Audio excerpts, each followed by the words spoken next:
አሁን በዚች ሰከንድ በሰው ልጅ ታሪክ ውስጥ ከተፈጠሩት እጅግ አስፈሪ ሁኔታዎች መካከል አንዱን ልንገራችሁ።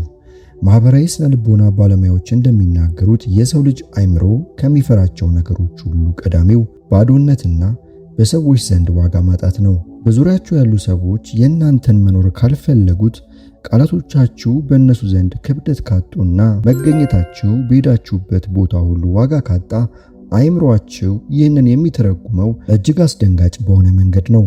ነገር ግን በገቡበት ክፍል ውስጥ ያሉትን ሰዎች በሙሉ ያለምንም ጥረት መቆጣጠር፣ መማረክና የሁሉንም ሰው ቀልብ መሳብ የሚችሉ ጥቂት ሰዎች ሚስጥራቸው ምንድነው? ለምንስ ነው የተወሰኑ ሰዎች እጅግ ጥቂት ተናግረው በብዙዎች ዘንድ የሚወደዱትና የሚናፈቁት? ብዙዎቻችሁ ተወዳጅ መሆን ማለት ሌሎችን ለማስደሰት መሮጥ፣ ሁልጊዜ ፊትን ፈገግ አድርጎ መታየት ወይም በምስጋና የሰዎችን ፍቅር መለመን ይመስላችኋል። ነገር ግን ሳይንስ የሚያሳየን እውነታ ፍጹም ተቃራኒ ነው። የሰዎችን አድናቆት ለመለመን በሞከራችሁ ቁጥር ይበልጥ ትናቃላችሁ። ይህ ቪዲዮ ምንም አይነት ተራ ወሬ ወይም ታሪክ አይነግራችሁም። ዛሬ የምነግራችሁ በሚሊዮን የሚቆጠሩ የሰው ልጆችን ባህሪ የሚገዙት በአንጎል ሳይንስና በባህሪ ጥናቶች ላይ ብቻ ተመስርተን ነው። እስከ ቪዲዮ ፍጻሜ ድረስ አብራችሁን ከቆያችሁ በዙሪያችሁ ያሉ ሰዎች ሁሉ ያላንተ ወይም ያላንቺ መኖር የማይችሉበትን የእናንተን መገኘት በከፍተኛ ደረጃ እንዲናፍቁ የሚያደርገውን ያንን ኃይለኛ ንዑስ አእምሮአዊ መቆጣጠሪያ ቁልፍ በእጃችሁ ታስገባላችሁ። ይህንን ምስጢር ለመቀበል አእምሮአችሁ ዝግጁ ነው? ዋጋችሁን ሳታረክሱ በክብር ተወዳጅ ለመሆን እነዚህ 5 ሳይንሳዊ መርሆችን በጥልቀት አድምጡኝ። እስቲ አንድ እጅግ አስገራሚ ጥያቄ ልጠይቃችሁ። የእውነት መልሱን በውስጣችሁ አስቡት። በዕለት ተዕለት ሕይወታችሁ ሁልጊዜ ፍጹም ለመሆን የሚሞክር፣ አንድም ስህተት ሰርቶ የማያውቅ፣ ሁልጊዜም ትክክለኛውን ነገር ብቻ የሚያደርግ፣ በልብሱ ላይ አቧራ እንኳ የማይገኝበት ሰው ይበልጥ ይማርካችኋል? ወይንስ አልፎ አልፎ ትናንሽ ስህተቶችን የሚሰራ፣ በራሱ ድክመት ላይ በራስ መተማመን ሳይጎድለው በፈገግታ መሳቅ የሚችልና ሰብአዊ ድክመቶቹን ለመደበቅ የማይታገል ሰው? ለአእምሮአችሁ በጣም አስገራሚ ሊሆን ይችላል። ነገር ግን በእናንተም ሆነ በማንኛውም ሰው ልጅ ንዑስ አእምሮ ውስጥ ሁለተኛው ሰው እጅግ ማራኪና ተወዳጅ ነው። ሳይንስ ይህንን ክስተት ዘ ፕራትፋል ኢፌክት ወይም የፍጽምና ወጥመድን መስበር ይለዋል። ይህ መርህ ሰዎች እናንተን እንዲወዷችሁ ብቻ ሳይሆን በእናንተ ዙሪያ ሲሆኑ ታላቅ ምቾት እንዲሰማቸው የሚያደርግ ድብቅ የሥነ ልቦና ሳይንስ ነው። እንደ ኤሮፓያን አቆጣጠር በ1966 ማህበራዊ የሥነ ልቦና ባለሙያው ኤሊዮት አሮንሰን በታዋቂው የሚኒሶታ ዩኒቨርሲቲ ውስጥ አንድ እጅግ አስገራሚ ሙከራ አደረገ። ጥናቱ የተነሳው ሰዎች ፍጽምናን ይወዳሉ ወይንስ ድክመትን የሚለውን በሚሊዮን የሚቆጠሩ ሰዎችን የሚያከራክር ጥያቄ ለመመለስ ነበር። በሙከራው ላይ 2 እጅግ ብቁና እኩል ዕውቀት ያላቸው ተወዳዳሪዎች ቀረቡ። ሁለቱም እጅግ አስቸጋሪ የሆኑትን ጥያቄዎች 92% ያክሉን በትክክል መለሱ።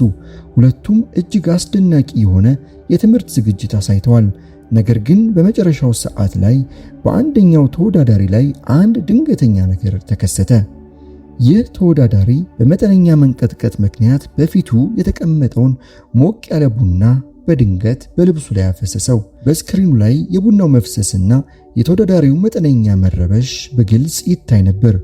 ከዚያም ሳይንቲስቶቹ ታዳሚውን ጠየቁ፣ ከነዚህ 2 ሰዎች መካከል የትኛውን ይበልጥ ወደዳችሁት? የትኛውንስ ይበልጥ ማቅረብ ትፈልጋላችሁ? ተብለው ተጠየቁ። ውጤቱ መላውን የሥነ ልቦና ዓለም ያስደነገጠ ነበር። እጅግ በጣም ብዙ ቁጥር ያለው ታዳሚ ይበልጥ የወደደውና ልቡ የሳበው ያንን ቡና በልብሱ ላይ ያፈሰሰውንና መጠነኛ ድክመት ያሳየውን ተወዳዳሪ ነበር። ይህ ለምን ሊሆን ቻለ? የሰው ልጅ አእምሮ ፍጽምናን ሲመለከት በደመ ነፍስ ስጋት ይገባዋል። ፍጹም የሚመስል ሰው በዙሪያችን ሲኖር እኛ ራሳችንን በውስጣችን ያለውን ድክመትና ጉድለት ማሰብ እንጀምራለን። ይህ ሰው እኔን ዝቅ አድርጎ ሊመለከተኝ ይችላል፣ እሱ እኮ ምንም ስህተት አይሰራም የሚል ንዑስ አእምሮአዊ የመከላከያ ግንብ ወይም ዲፌንስ ሜካኒዝም እንገነባለን። ነገር ግን ያ እጅግ ጎበዝ ሰው ስህተት ሲሰራ ስናይ አእምሮአችን ወዲያውኑ ዘና ይላል። እሱም እኮ እንደኔ ሰው ነው የሚል ድክመታችሁን ለመሸፈን አለመታገላችሁ በራሳችሁ ላይ ያላችሁን እጅግ ከፍተኛ በራስ መተማመን ለሰዎች ያሳያል።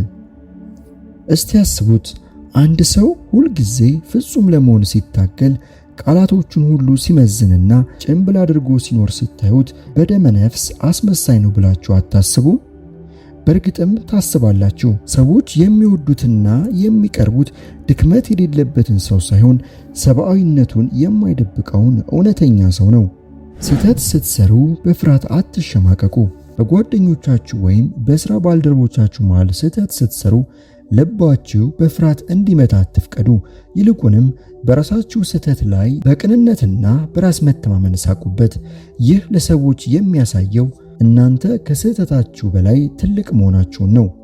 አላውቅም የማለትን ታላቅ ጥበብ ተለማመዱ። አንድ ሰው የማታውቁትን ነገር ሲጠይቃችሁ ሁሉንም አዋቂ ለመምሰል በመሞከር የውሸት ትንታኔ ውስጥ አትግቡ።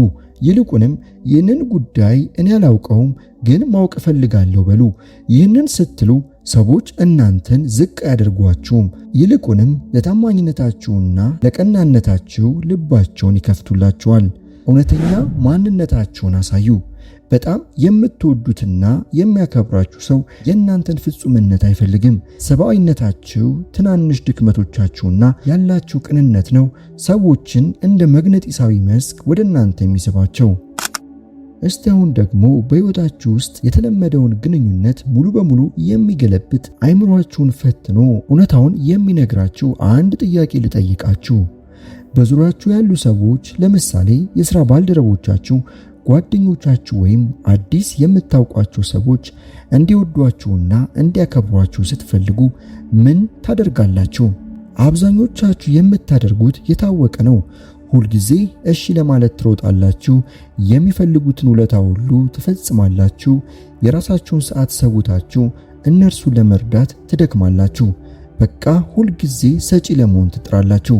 ነገር ግን በዚህ መንገድ የሰዎችን ፍቅር ማግኘት የቻለ አንድም ሰው የለም። እውነቱ ግን ፍጹም ተቃራኒ ነው።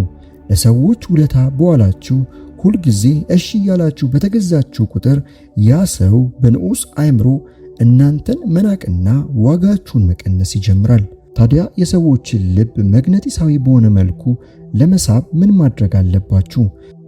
ሳይንስ የሚነግረን አንድ አስደንጋጭ እውነት ይሄ ነው። ሰዎች እንዲወዷችሁ ከፈለጋችሁ እናንተ ለእነሱ ውለታ መስራት ሳይሆን እነሱ ለእናንተ ውለታ እንዲሰሩላችሁ መፍቀድ አለባችሁ። ይህ በዓለም ላይ ካሉ እጅግ ኃይለኛ የሥነ ልቦና ሕጎች አንዱ ሲሆን ዘቤን ፍራንክሊን ኢፌክት በመባል ይታወቃል። ይህንን አስገራሚ መርህ ለመጀመሪያ ጊዜ የተጠቀመበትና ለዓለም ያስተዋወቀው የአሜሪካው መስራች አባትና ታላቅ መሪ የነበረው ቤንጃሚን ፍራንክሊን ነው። በወቅቱ በሕግ መወሰኛ ምክር ቤት ውስጥ እጅግ የሚጠላው ሁልጊዜም የሚቃወመውና ሊያጠፋው የሚፈልግ አንድ እጅግ ጨካኝ ባለስልጣን ወይም ተቃዋሚ ነበር። ፍራንክሊን ግን ይህንን ጠላቱን ወደ ወዳጅ ለመቀየር አንድም ቀን አልተከራከረውም ወይም ደግሞ ለሱ ተንበርክኮ አልለመነውም። በምትኩ ፍራንክሊን ጠላቱ ለአንድ ጥንታዊና ውድ መጽሐፍ ከፍተኛ ፍቅር እንዳለው ያውቅ ነበር። ስለዚህ እንዲህ የሚል አጭር ደብዳቤ ላከለት። እባክህ ያንን በእጅ የሚገኘውን እጅግ ውድና ጥንታዊ መጽሐፍን ለጥቂት ቀናት ብቻ ልታበድረኝ ትችላለህ? እጅግ ላነበው ጓጉቻለሁ የሚል አጭር መልእክት ጻፈለት። ይህ ጠላት ግራ ገባው። ነገር ግን ፍራንክሊን የጠየቀው ነገር በጣም ቀላልና ክብሩን የሚነካ ስላልነበር መጽሐፉን በደስታ አበደረው። ፍራንክሊንም መጽሐፉን አንብቦ ካበቃ በኋላ እጅግ የሚያስገርም የምስጋና ደብዳቤ ጽፎ መጽሐፉን መለሰለት። ከዚያ ቀን በኋላ ምን የተከሰተ ይመስላችኋል? በሚቀጥለው የማህበራዊና የፖለቲካ መድረክ ላይ ያ ሁልጊዜ ይቃወመውና ይረግመው የነበረው ጠላቱ በታላቅ አክብሮት ቀርቦ አነጋገረው። ከዚያም አልፎ እስከ ሕይወታቸው ፍጻሜ ድረስ የቅርብ ጓደኛሞች ሆኑ። ጠላትን ወደ ወዳጅነት የቀየረው ይህ ቀላል መርህ ነበር። ለመሆኑ ከዚህ መርህ ጀርባ ያለው አስገራሚው ሳይንሳዊ ምስጢር ምንድን ነው? የሰው ልጅ አእምሮ በከፍተኛ ሁኔታ የሚመራው ኮግኒቲቭ ዲሶናንስ ወይም የአስተሳሰብ አለመጣጣምን በመጥላት ነው። አንድ ሰው ለእናንተ ትንሽ እርዳታ ወይም ውለታ ሲያደርግላችሁ የእነሱ አእምሮ በውስጡ ካለው እውነታ ጋር ይጋጫል። አንጎሉ በደመ ነፍስ እንዲህ እያለ ያስባል። እኔ ይህንን ሰው ካልወደድኩት ለምን ውድ መጽሐፌን አበደርኩት? ለምንስ እርዳታ አደረግኩለት? ይህ ማለት እኔ ይህንን ሰው እወደዋለሁ ማለት ነው እያለ አንጎሉ በደመ ነፍስ ያስባል። አያችሁ፣ የሰው ልጅ አእምሮ የገዛ ራሱን ድርጊት ለማቻቻል ሲል ላንተ ያለውን ጥላቻ ወይም ግዴለሽነት በንዑስ አእምሮ ወደ ውዴታና ፍቅር ይቀይረዋል። ሰዎች ውለታ ሲሰሩላችሁ በራሳቸው እጅ በእናንተ ሕይወት ላይ ኢንቨስት እያደረጉ ነው። ኢንቨስት ያደረጉበትን ነገር ደግሞ የሰው ልጅ በደመ ነፍስ ዋጋ ይሰጠዋል። ትናንሽ እርዳታዎችን ለመጠየቅ አትፍሩ። በስራ ቦታም ሆነ በማህበራዊ ግንኙነታችሁ ውስጥ ሁሉንም ነገር አውቀዋለሁ በማለት ብቻችሁ ለመታገል አትሞክሩ። ይህንን ነገር እንዴት እንደሰራኸው ልታሳየኝ ትችላለህ? ይህንን መጽሐፍ ወይም ዕቃ ለጥቂት ሰዓታት ልታበድረኝ ትችላለህ? ወይም በዚህ ጉዳይ ላይ ያንተን አመለካከትና ምክር ስለምፈልግ ትንሽ ልታጫውተኝ ትችላለህ? በማለት ጠይቋቸው። ለሰዎች የእሴትና የክብር ስሜት ስጡ። ሰዎች እናንተን እንዲረዱ እድል ስጧቸው። እነሱ ራሳቸው ላቅ ያለ የማንነት ዋጋ እንዲሰማቸው እያደረጋችሁ ሰዎች እናንተን እንዲረዱ እድል ስትሰጧቸው እነሱ ራሳቸው ላቅ ያለ የማንነት ዋጋ እንዲሰማቸው እያደረጋችሁ ነው። እኔኮ ለዚህ ሰው ጠቃሚ ነኝ የሚለው ስሜት በውስጣቸው ከፍተኛ ኩራት ስለሚፈጥር ሳያውቁት ወደ እናንተ ይሳባሉ። የእናንተን መገኘትም ይፈልጉታል። አሁን እንግዲህ ሰዎች ውለታ እንዲሰሩላችሁ በመፍቀድ በዙሪያችሁ ያሉትን ሰዎች ልብ እንዴት መማረክ እንደምትችሉ በግልጽ ተረድታችኋል። ነገር ግን ሰዎች አንድ አስደሳች ነገር፣ ትልቅ ስኬት ወይም ደስታ ገጥሟቸው ወደ እናንተ ሲመጡ የምትሰጧቸው ምላሽ ያ ሰው ዕድሜ ልኩን ለእናንተ ያለውን ፍቅር እንደሚወስን ታውቃላችሁ። አብዛኛው ሰው በሰዎች ስኬት ወቅት የሚሰራውና ሰዎችን ከሱ የሚያርቀው ያ ትልቁ ስህተት ምንድን ነው? ወደ ሶስተኛው መርህ እንለፍ። አንድ ሰው ደስ የሚል ነገር ገጥሞት ወደ እናንተ ሲመጣ የምትሰጡት ምላሽ ለእናንተ ያላቸውን ፍቅር ለዘላለም ይወስነዋል። ሳይንስ እንደሚያሳየው ሰዎች በመከራ ጊዜ ከረዳቸው ሰው ይልቅ ደስታቸውን ከልብ በተካፈላቸው ሰው ላይ ያላቸው ፍቅር እጅግ የጠለቀ ነው። የስነ ልቦና ባለሙያዎች ይህንን አክቲቭ ኮንስትራክቲቭ ሪስፖንዲንግ ይሉታል። አብዛኛው ሰው የሌሎችን መልካም ዜና ሲሰማ በቅናት ወይም በቸልተኝነት ወሬውን ይዘነጋዋል። ይህ ግን ሰዎችን ያሸሻል። በሁሉም ሰው ዘንድ ለመወደድ አንድ ሰው ስኬቱን ሲነግራችሁ በደረቁ እንኳን ደስ አለ ከማለት ይልቅ የእናንተ አይኖች በደስታ መብራት አለባቸው። እንዴት ደስ ይላል! ይህንን ለማምጣት ምን ያክል እንደደከም ካውቃለሁ።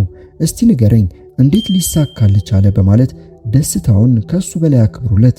ይህ አቀራረብ በሰዎች አእምሮ ውስጥ ከፍተኛ የደስታ ሆርሞን እንዲመነጭ ስለሚያደርግ ያንን ታላቅ ስሜት ከእናንተ መገኘት ጋር በቀጥታ ያገናኙታል። የሰው ልጅ በደመ ነፍስ ከማንምና ከምንም በላይ ራሱን ይወዳል። ስለዚህ የሰው ልጅ አእምሮ የሚመራበት አንድ ትልቅ ሕግ አለ። እሱም ከራሱ ጋር ተመሳሳይ የሆኑትን ሰዎች ሁሉ የመውደድ ግዴታ አለበት። ይህንን ሳይንቲስቶች ዘ ሚረሪንግ ቴክኒክ ወይም የመስታወት መርህ ይሉታል። ሰዎች ሳያውቁት የእነሱን የአካል እንቅስቃሴ፣ የአነጋገር ፍጥነትና የድምፅ ቅላጼ የሚመስሉ ሰዎችን በከፍተኛ ሁኔታ ይቀርባሉ፣ እንዲሁም ያምናሉ። ይህንን በብልሃት ለመጠቀም ከአጠገባችሁ ካለው ሰው ጋር ራሳችሁን አጣጥሙ። የምታወሩት ሰው ቀስ ብሎ የሚያወራ ከሆነ እናንተም አነጋገራችሁን ቀስ አድርጉት። በተቃራኒው ፈጣን ከሆነ ፍጥነታችሁን ጨምሩት። እጁን ካጣመረ ወይም ወደፊት ከዘረጋ ከጥቂት ሰከንዶች በኋላ እናንተም በተፈጥሯዊ መንገድ ድርጊቱን በትንሹ አንጸባርቁት።